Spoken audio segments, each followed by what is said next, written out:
Dismayado ni Irisan Barangay Kapitan Arthur Carlos, kalpasan nga adda dagiti nailistaan nagaramat iti ilegal a paputok, idi baro atawan iti masakupan na. Kapoy ti dayta pagpalpalawagan ni Baguio City Mayor Benjamin Magalong maapay nga addalata dagiti nagaramat iti ilegal a paputok iti Irisan Barangay iti baut a maipawil. At dadagiti na lista ang biktima iti paputok iti naso a barangay.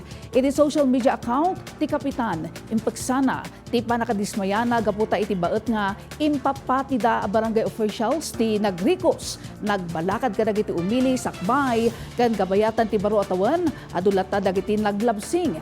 Impateng ti opisyal nga awan ti nagkurangan da gaputa inaramid na ti trabaho na kas opisyal ti barangay. Naipayan ti Kapitan iti talno nga aldaw nga agpalawag no apay nga iti baet ti pamilin may para no maipari ti panagaramat iti paputok ket adalata dagiti nagaramat iti masakupan na lugar.